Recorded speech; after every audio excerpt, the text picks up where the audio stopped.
இயேசு கிறிஸ்துனுடைய பரிசுத்த நாமம் மகிமைப்படுவதாக. பிரியமானவர்களே, இந்த வேளையிலும் ஷான் மினிஸ்ட்ரீஸ் ஊழியத்தின் சார்பிலே உங்களோடு இணைந்து தேவனுடைய வார்த்தைகளை தியானிப்பதற்கு நம்முடைய இயேசு கிறிஸ்து கொடுத்த மேலான கிருபைக்காக முதலாவது தேவனுக்கு கோடான கோடி ஸ்தோத்திரங்களை ஏறெடுக்கிறேன். இந்த வேளையிலும் நாம் ஒரு சில வசனங்களை தியானிப்பதற்கு முன்பதாக நாம் ஜெபிக்கலாமா? எப்படி நான் ஜெபிக்க வேண்டும், எதற்காக ஜெபிக்க வேண்டும், கற்றுத்தாரும் ஆவியானவரே. எப்படி நான் ஜெபிக்க வேண்டும், எதற்காக ஜெபிக்க வேண்டும், கற்றுத்தாரும் ஆவியானவரே. வேத வசனம் புரிந்து கொண்டு விளக்கங்களை அறிந்திட வெளிச்சம் தாரும் ஆவியானவரே. வேத வசனம் புரிந்து கொண்டு விளக்கங்களை அறிந்திட வெளிச்சம் தாரும் ஆவியானவரே. ஆவியானவரே, ஆவியானவரே, பரிசுத்த ஆவியானவரே. ஆவியானவரே, ஆவியானவரே, பரிசுத்த ஆவியானவரே. எங்களுக்குள்ளே வாசம் செய்யும் ஆவியானவரே. இந்நாளில் சித்தம்போ நடத்தி செல்லும் ஐயா. ஆமேசப்பா, இந்த அருமையான வேளையிலும் ஆண்டவரை இந்த ஷான் மினிஸ்ட்ரிஸ் ஊழியங்களின் சார்பில் அன்பான நம்முடைய பிள்ளைகளுடைய மத்தியில கர்த்தாவே உம்முடைய வார்த்தைகளை பகிர்ந்து கொள்வதற்கு என் ஏசப்பா கொடுத்த இந்த மேலான கிருபைக்காக அப்பா உங்களுக்கு நன்றி செலுத்துகிறேன் ஆண்டவரை. இந்த வேளையிலும் ஆண்டவரை உம்முடைய வார்த்தையாகிய மன்னாவை ஷேர் பண்ணும்போது ஏசப்பா உங்க சத்தம் வெளிப்படட்டுமாப்பா. என்னை மறைத்து கொள்ளுங்கப்பா, நீங்க வெளிப்படுங்கப்பா. உம்முடைய சத்தத்தை நாங்கள் கேட்கட்டும் ஆண்டவரை. எங்களோடு பேச போறதற்காக நன்றி ஆண்டவரே. கேட்கிற ஒவ்வொரு உள்ளங்களிலும் ஆண்டுடைய வல்லமை கடந்து வரும்படியா, உம்முடைய விடுவிக்கிற வல்லமை வரும்படியா ஜெபிக்கிறோம். இயேசு அப்படி செய்கிறதற்காக நன்றி. தாழ்த்தி கொடுக்கிறோம், பொறுப்படுத்திக் கொள்ளும். இதனால் வருகின்ற கன மகிமை துதி எல்லாம் அப்பா இயேசு ஒருவருக்கே செலுத்துகிறோம். இயேசு ரட்சி மூலம் ஜெபத்தை ஏற்றுக்கொள்ளும் அன்பு நிறைந்த பரமபிதாவே. ஆமென், ஆமென். பிரியமானவர்களே, இந்த அருமையான நாளிலும் நாம் தேவனுடைய வார்த்தைகளை ஒரு சில நிமிடங்கள் தியானிக்க இருக்கின்றோம். இயேசு கிறிஸ்துவை அறிகிற அறிவு. இன்றைக்கு பார்க்கும்போது அநேக இடங்கள்ல ஆராதனைகள் நடக்கிறது. இன்னும் தேவ வார்த்தைகளை நம்ம கேட்கிறோம். ஆனா உண்மையாகவே அங்கு இயேசுக்கு இடம் இருக்கிறதா? அதுதான் நம்ம கவனிக்க வேண்டியதாக இருக்கிறது. இயேசு கிறிஸ்துவை அறிகிற அறிவு நம்முடைய வாழ்க்கையில இருக்குமானால் நிச்சயமாக நாம் மற்றவர்களுக்கு இயேசுவை காண்பிக்கிறவர்களாக வாழ முடியும். பிரியமானவர்களே, இந்த வேளையிலும் யோவான் 10ஆம் அதிகாரத்துல ஒரு வசனத்தை நான் உங்களுக்காக வாசிக்கிறேன். 4வது வசனமோ 5வது வசனமோ, அவன் தன்னுடைய ஆடுகளை வெளியே விட்ட பின்பு அவைகளுக்கு முன்பாக நடந்து போகிறான். ஆடுகள் அவன் சத்தத்தை அறிந்திருக்கிறபடியினால் அவனுக்கு பின் செல்கிறது. அந்நியனுடைய சத்தத்தை அறியாதபடியினால் அவைகள் அந்நியனுக்கு பின் செல்லாமல் அவனை விட்டு ஓடிப்போம் என்றார். நம்முடைய இயேசு நம்முடைய மேய்ப்பராக இருக்கிறார். சங்கீதம் 23, கர்த்தரன் மேய்ப்பராய் இருக்கிறார், நான் தாழ்ச்சி அடையேன். நம்ம படிக்கிறோமே, இயேசு கிறிஸ்து நம்ம எல்லாருக்கும், இந்த உலகத்தில் உள்ள ஒவ்வொரு மனிதர்களுக்கும் அவர் மேய்ப்பராக இருக்கிறார். பிரியமானவர்களே, அந்த சத்தத்தை நாம் அறிந்து கொள்ளும் போது என்ன செய்வோம்? அவருக்கு பின்னால போவோம். அவர் சொன்னார்ல, அவர் புல்லுள்ள இடங்கள்ல மேய்ப்பாரு, அமர்ந்த தண்ணீர் அண்டையில அவர் நடத்துவாரு. பிரியமானவர்களே, சில நேரங்கள்ல அவர் அந்த புல்லுள்ள இடங்களை நடத்தி போகும்போது சில பாடுகள் கஷ்டங்கள் வழியா நாம் கடந்து போகும்போது நம்ம என்ன நினைக்கிறோம்? ஏன் ஆண்டவர் இவ்வளவு தாமதிக்கிறாரு? ஏன் இயேசு எனக்கு அற்புதங்களை செய்ய மாட்டாரா? ஆனா அவர் சொல்றாருல்ல, புல்லுள்ள இடத்துலதான் நம்மை மேய்ப்பாரு. அது மட்டும் இல்ல, அமர்ந்த தண்ணி, நல்ல தண்ணி கொடுப்பாரு. அவருடைய கோலும் அவருடைய தடியும் நம்மை தேற்றும் சொல்லி சங்கீதம் 23ல நம்ம பார்க்கிறோம்ல. அது மட்டும் இல்லாம நன்மையும் கிருபையும் என்னை தொடரும். இயேசு மேய்ப்பராக இருக்கும்போது கிருபையும் நன்மையும் நமக்கு உண்டாகும். பிரியமானவர்களே, ஏன்னா இயேசு கிறிஸ்து மூலம்தான் கிருபையும் சத்தியமும் நமக்கு உண்டாயினன்னு சொல்லி நம்ம பார்க்குறோம். பார்த்தீங்களா? நம்முடைய இயேசு ரொம்ப ரொம்ப நல்லவருங்க. யோவான் 1ஆம் அதிகாரம் எல்லாருக்கும் தெரிந்த ஒரு வார்த்தை. ஆதியிலே வார்த்தை இருந்தது, அந்த வார்த்தை தேவனா இருந்தது, அந்த வார்த்தை தேவனிடத்தில் இருந்தது அப்படி சொல்லி பார்க்கிறோம். அவர் ஆதியிலே தேவனோடு இருந்தார் சொல்லி பார்க்கிறோம். யோவான் 1:4 என்ன இருக்கு?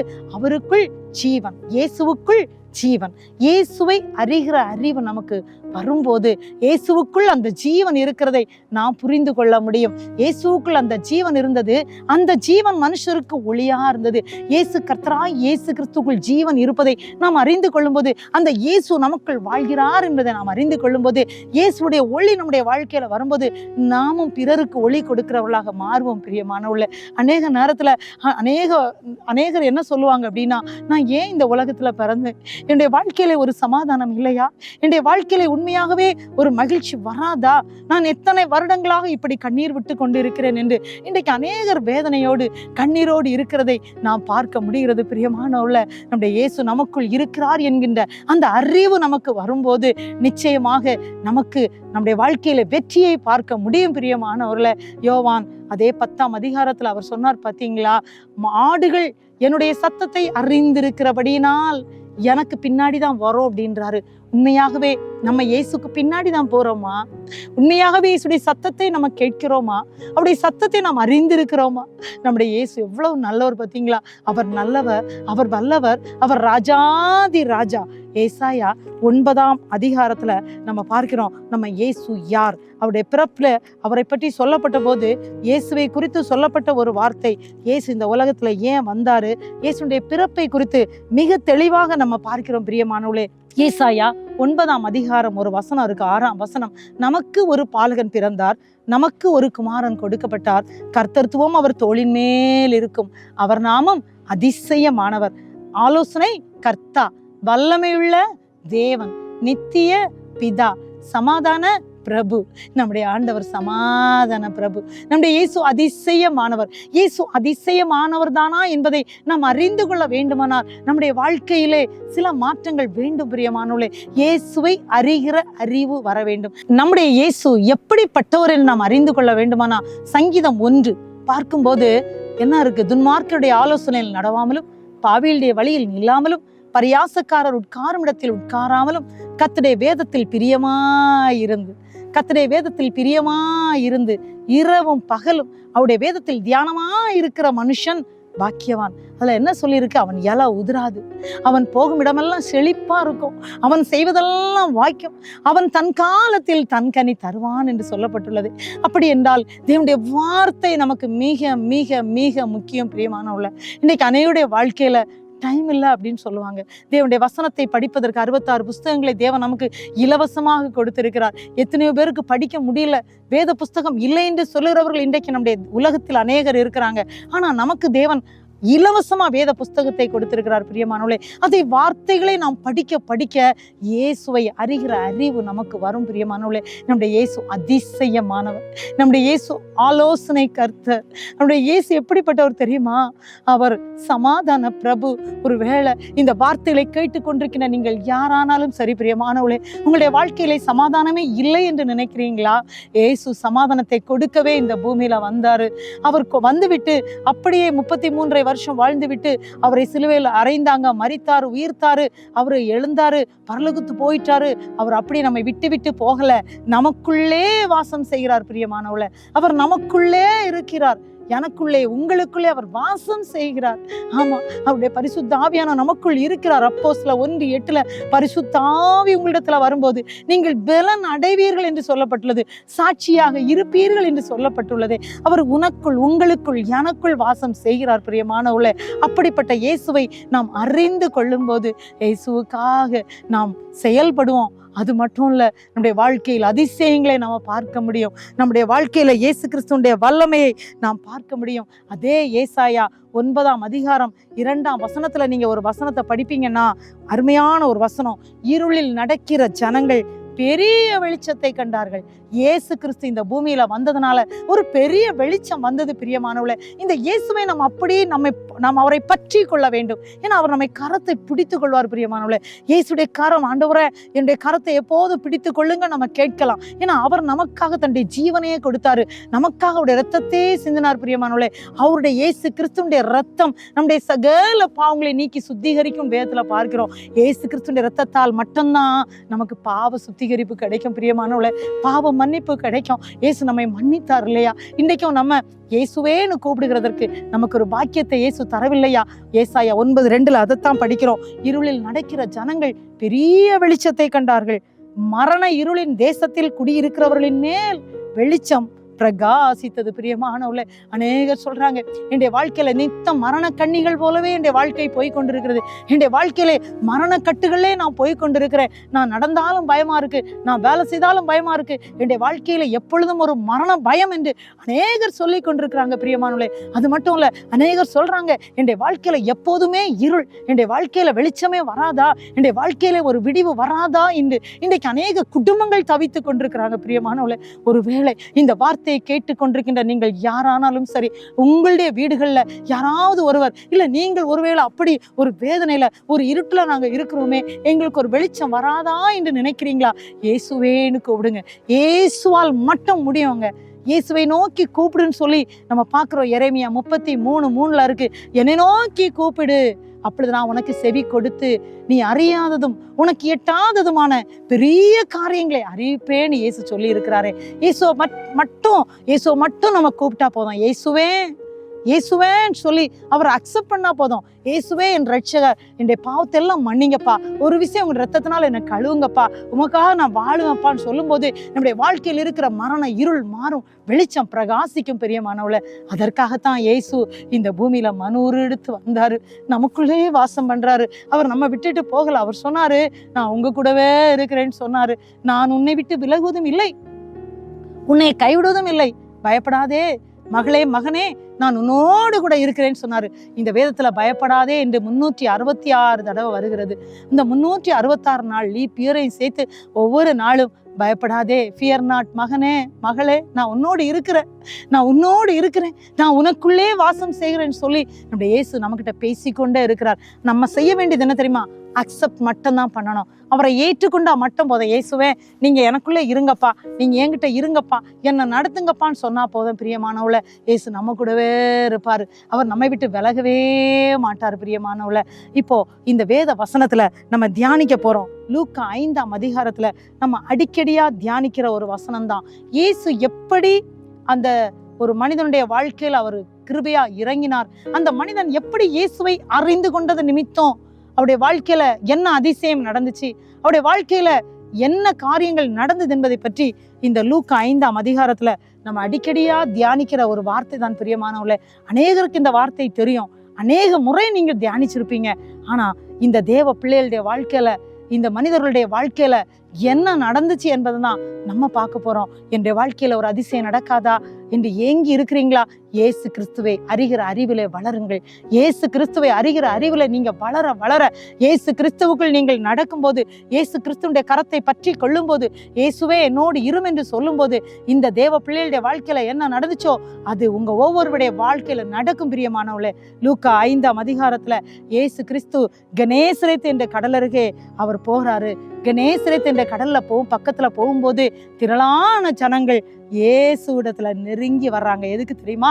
தேவ வசனத்தை கேட்கும்படிக்கு. ஏன் தேவ வசனத்தை கேட்கும்படி அவர்கள் வந்தாங்க அப்படின்னு உங்களுக்கு தெரியுமா? ஏன் இந்த உபதேசத்தை நாங்கள் உபதேசிக்கிறோம்? ஏன் இந்த வார்த்தைகளை ஷான் மினிஸ்ட்ரிஸ் மூலம் உங்களுக்கு கொடுக்கிறோம் தெரியுமா? ஏன்னா இந்த உபதேசத்தினால என்ன நடக்கும் தெரியுமா? இதை கேட்டுக்கொண்டிருக்கின்ற ஒவ்வொரு பிள்ளைகளுடைய வாழ்க்கையிலும் என்ன நடக்கும் சொல்லி ஒரு வசனத்தை நான் உங்களுக்கு இப்ப படிக்கிறேன். இதன் மூலம் நீங்கள் இயேசுவை அறிந்து கொள்வீங்க. இயேசுவை அறிந்து கொள்ளுகிற அறிவு உங்களுக்கு வரும்போது, இயேசுதான் எல்லாம் என்று அறிந்து கொள்ளும் போது, இயேசுவே உலக இரட்சகர் என்று அறியும் போது, இயேசு கிறிஸ்து மூலம்தான் கிருபையும் சமாதானமும் நமக்கு கிடைத்தது என்று அறிந்து கொள்ளும் போது என்ன நடக்கும் தெரியுமா? லூக்கா 5ஆம் அதிகாரம் 15ஆம் வசனம் நான் வாசிக்கிறேன். லூக்கா 5ஆம் அதிகாரம் 15. அப்படி இருந்தும் அவருடைய கீர்த்தி அதிகமாக பரம்பிட்டு திரளான ஜனங்கள் அவருடைய உபதேசத்தை கேட்பதற்கும் அவராலே தங்கள் பிணிகள் நீங்கி சௌக்கியம் அடைவதற்கும் கூடி வந்தார்கள். பாருங்க, எதுக்கு வந்தாங்க? இயேசு கிறிஸ்துடைய உபதேசத்தை கேட்கணும். அதை கேட்கும் போது அவருடைய வாழ்க்கையில வியாதிகள் மாறும் என்று சொல்லி அவர்கள் அந்த இடத்துல வந்ததா தேவ வசனத்தை பார்க்கிறோம். இன்னொரு இடத்துல ஒரு வசனம் இருக்கு. அதே லூக்கா 5ஆம் அதிகாரம் 17ஆம் வசனத்துல என்ன இருக்கு தெரியுமா? அந்த 5வது அதிகாரம் 17ஆம் வசனம் கடைசியில, அப்பொழுது பிணியாளிகளை குணமாக்கத்தக்க கர்த்தருடைய வல்லமை விளங்கிற்று, அவர் உபதேசித்துக் கொண்டிருந்த போதுன்னு அப்படி இருக்கு. இயேசு உபதேசித்துக் கொண்டிருந்த போது பிணியாளிகளை குணமாக்கத்தக்கத கர்த்தருடைய வல்லமை விளங்கிற்று. ஏன்னா அப்போஸ்தலர் 1:8 என்ன இருக்கு?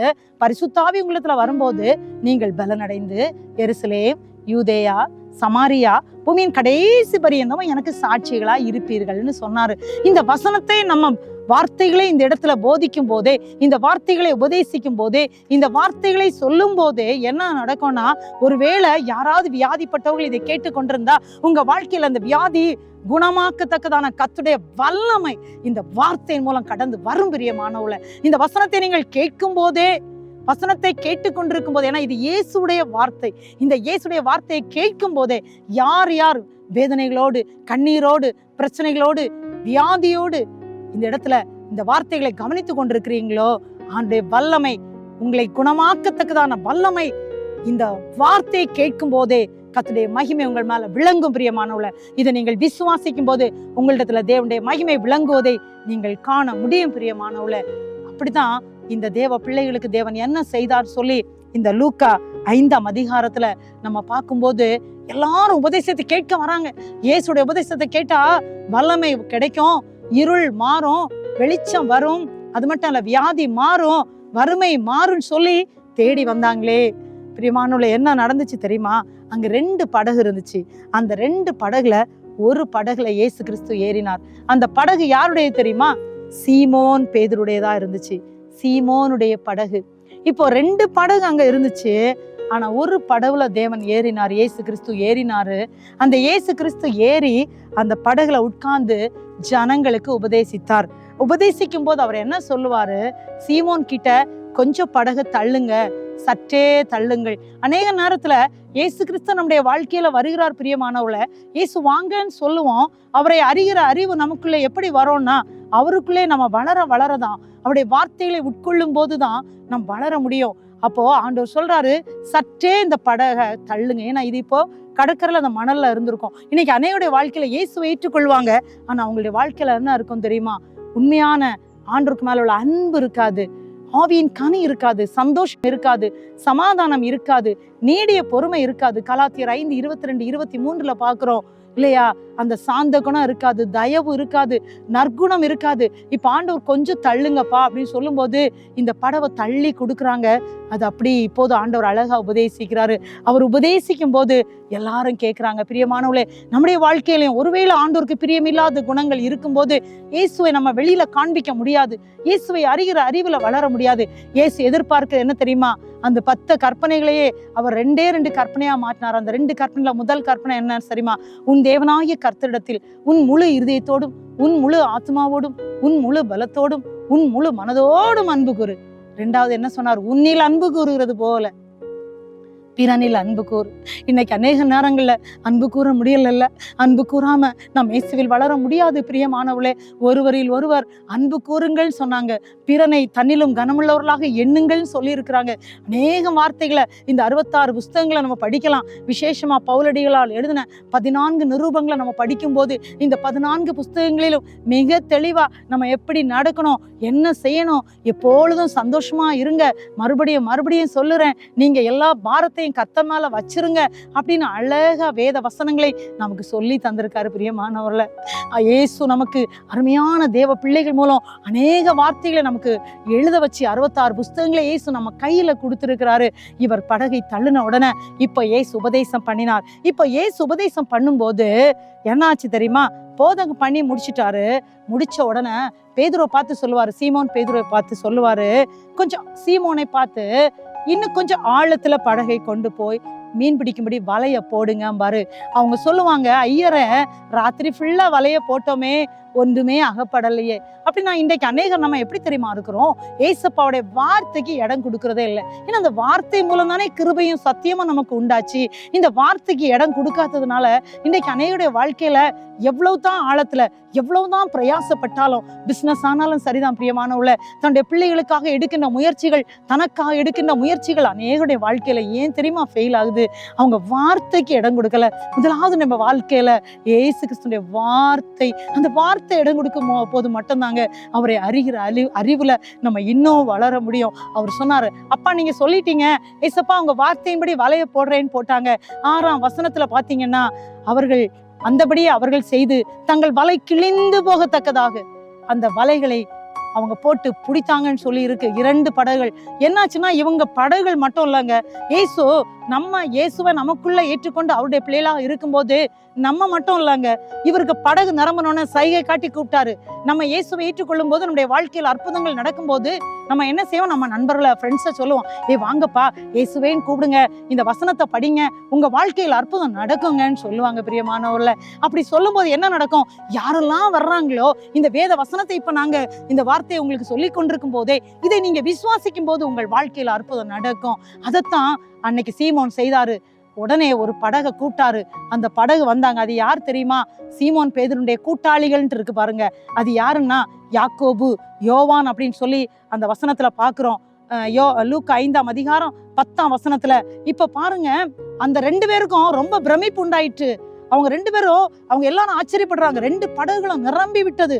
என்ன செய்தாங்க தெரியுமா, இவ்வளவு நிரம்பின உடனே நம்மனா என்ன செய்வோம், இவ்வளவு ஆண்டவர் அற்புதம் செய்தாச்சு, இனி நம்ம பாட்டு கொண்டு போயிடலாம். அவங்க என்ன செய்தாங்க, அந்த லூக்கா 5ஆம் அதிகாரம் 11ஆம் வசனம் மிக தெளிவா இருக்கும். அவர்கள் படகுகளை கரையிலே கொண்டு போய் நிறுத்தி they left everything and followed Christ. அவர்கள் எல்லாவற்றையும் விட்டு, அதுல இருக்கு எல்லாவற்றையும் விட்டு இயேசுக்கு பின் சென்றார்கள் தான் அதுல இருக்கு. என்னன்னா இயேசு கிறிஸ்து 12 சீஷர்களை தெரிந்தெடுத்தாரே, அந்த சீஷர்கள் இந்த 3 பேரும் மிக மிக முக்கியமானவர்கள் பிரியமானவர்கள. பேதுரு, யாக்கோபு, யோவான். பேதுரு 1 பேதுரு 2 புஸ்தகங்களை எழுதினார். அதுல அவர் சொல்வார், நீங்கள் வளர வேண்டுமானால் வேத வசனத்தை உட்கொள்ளுங்கள் என்று சொன்னார். பேதுரு சொன்னார். யாக்கோபு நிருபத்தை எழுதினார். யாக்கோபு 3ஆம் அதிகாரத்துல நாவை குறித்து மிக தெளிவா சொல்லியிருப்பாரு. ஒரே நாக்குல 2 ஊற்று வரக்கூடாது பிரியமானவர்களேன்னு. அநேக நேரத்துல நம்முடைய நாக்குல நல்லதை பேசுறோம், கெட்டதையும் பேசுறோம். இதே யாக்கோபு எழுதுனதுதான் பிரியமானவர்களே. நாவை குறித்து சொல்லி இருக்கிறாரு. நாவு காட்டு தீ போன்றதுன்னு சொன்னாரு. அது முழு ஆயுள் சக்கரத்தை கொளுத்தி விடும் என்று சொன்னாரு. அது மட்டும் இல்ல, யோவான் 5 புஸ்தகங்களை எழுதினார். இயேசு கிறிஸ்துக்கு மிகவும் அன்பா இருந்த சீஷன். பாருங்க பிரியமானவர்களே, அப்படி என்றால் இந்த பிள்ளைகள் இயேசு கிறிஸ்துவை அறிகிற அறிவுல வளரும் போது இந்த யோவான் என்ன செய்தாரு, இயேசுக்கு அன்பா இருந்தது மட்டும் இல்ல, 5 புஸ்தகங்கள் யோவான் புஸ்தகத்தை எழுதினாரு. 1 யோவான், 2 யோவான், 3 யோவான் எழுதினார். வெளிப்படுத்த புஸ்தகத்தை எழுதினார். எவ்வளவு பெரிய காரியம் பாத்தீங்களா, நடக்க போகிறவர்களை குறித்து எழுதியிருக்கிறார் பாத்தீங்களா, எவ்வளவு பெரிய காரியம். அப்படி என்றால் பிரியமானவர்களே, யாரெல்லாம் இதை கேட்டுக்கொண்டு இருக்கிறீங்களோ, உங்க வாழ்க்கையில நீங்க வேதனையா இருக்கிறீங்களா, நீங்க துன்பமா இருக்கிறீங்களா, பிரச்சனைகளோடு இருக்கிறீங்களா, இந்த சீஷர்களை பாத்தீங்களா, அவங்க இயேசுவை அறிகிற அறிவு வந்த உடனே, ஏசப்பா உங்களுக்காக நாங்கள் எதையாயிலும் செய்யணும்னு சொல்லி போனாங்க. முடிவு புரிந்து நிலைத்திருந்தாங்க. அவங்க வாழ்க்கையில என்ன நடந்தது, முதலாவது அவங்க வார்த்தையை ஏற்றுக்கொண்டாங்க. 2வது அவர்கள் அதை செயல்படுத்தினாங்க. இயேசு சொன்னதை கீழ்ப்படிந்தாங்க. உடனடியாக அந்த வலையை போட்டாங்க. அற்புதம் நடந்துச்சு. அது மட்டும் இல்ல, அவங்க என்ன செய்தாங்க, உடனே தங்க நண்பர்களை அழைத்தாங்க. அதனால அவர்களுடைய படகுகளும் நிரம்பிச்சு. கடைசியா நம்ம என்ன பார்க்கிறோம், அவர்கள் அந்த 3 பேரும் இயேசு கிறிஸ்துவ சீஷர்களில் 3 பேர்கள் என்று நம்ம நல்லா தெரியும் பிரியமானவர்களே. எவ்வளவு பெரிய அற்புதம் பார்த்தீங்களா. நம்மையும் அப்படியே அவர் நடத்தா பிரியமா இருக்கிறார். நீங்க இதே நேரத்துல வேதனையோடு கண்ணீரோடு இந்த வார்த்தையை கேட்டுக்கொண்டு இருக்கின்றீர்களா பிரியமானவர்களே. உங்க வாழ்க்கையில் நம்முடைய இயேசு அற்புதம் செய்ய அவர் போதுமானவராக இருக்கிறார். எப்படியாக இந்த பிள்ளைகளுடைய படகு அவர் நிறைத்தாரோ, ஒருவேளை உங்கள் வாழ்க்கையில அற்புதம் நடக்கவில்லை ஆண்டவரே, என்னுடைய வாழ்க்கையில ஒரு அதிசயம் நடக்காதா என்று ஏங்கி தவித்து கொண்டு இருக்கிறீங்களா, இந்த வேளையில நம்ம ஜெபிக்க போறோம். ஏசப்பா என் கூடவே இருங்க சுவாமி, என் கூடவே இருங்கப்பா, நீங்க இல்லாம என்னால வாழ முடியாது ராஜா, இயேசுவே கூடவே இருன்னு சொல்லி நம்ம ஒரே ஒரு ஸ்டான்ஸா பாடிட்டு ஜெபிக்கலாமா? கூடவே இரு ஓ இயேசுவே, நீர் இல்லாமல் நான் வாழ முடியாதே, என் பக்கத்திலே இரும் ஓ இயேசுவே. பிரியமானவர்களே, நம்ம ஆண்டவரை நோக்கி பார்த்து ஜெபிக்கலாமா?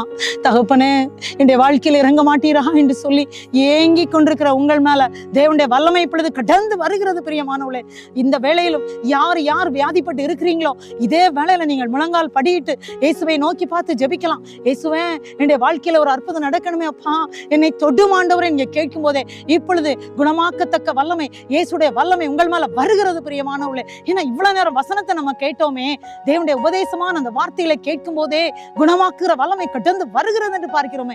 இப்பொழுது யார் ஆண்டவர் என்னை குணமாக்க வேண்டும் என்று கண்ணீரோடு முழங்கால் படி இட்டிருக்கிறீங்களோ, உங்க மேல தேவனுடைய வல்லமை கடந்து வருகிறது பிரியமானவர்களே. ஒருவேளை படுக்கையில இருக்கிறீங்களா, இப்பொழுது சுகமளிக்கிற வல்லமை உங்கள் மேல் வருகிறது பிரியமானவர்களே. கவலையோடு இருக்கிறீங்களா, எங்களுடைய வாழ்க்கையில வேதனை மாறாதா, எங்களுடைய வாழ்க்கையில கண்ணீர் மாறாதா, எங்களுடைய வாழ்க்கையில ஒரு விடியற்காலம் வராதா என்று நினைக்கிறீங்களா, இந்த வேளையிலும் இயேசுடைய வல்லமை, அற்புதங்களை செய்கிற தேவ வல்லமை உங்கள் மேல கடந்து வருகிறது இருக்கிறது பிரியமானவளே. இப்பொழுது நீங்கள் தேவனுடைய அற்புதத்தை ருசிப்பீங்க.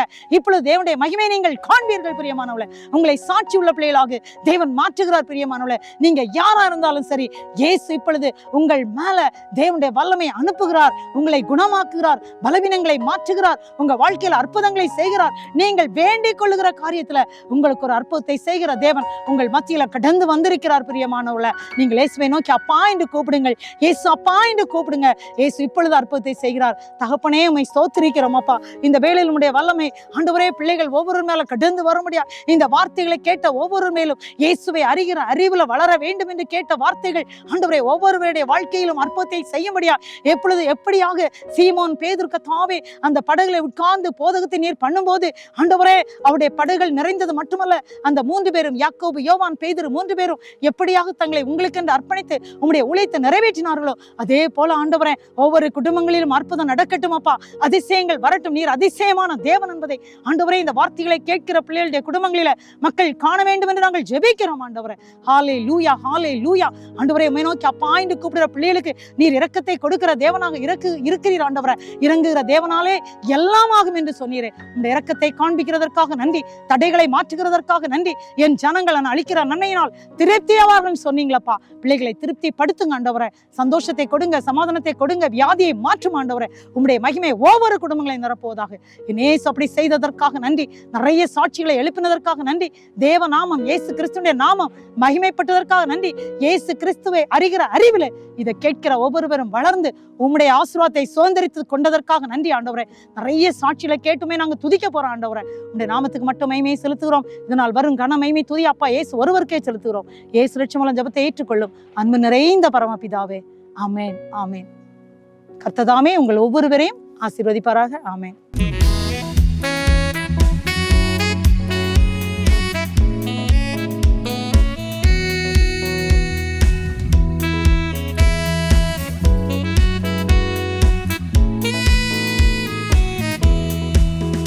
என்னை நேசிக்கின்றாயா,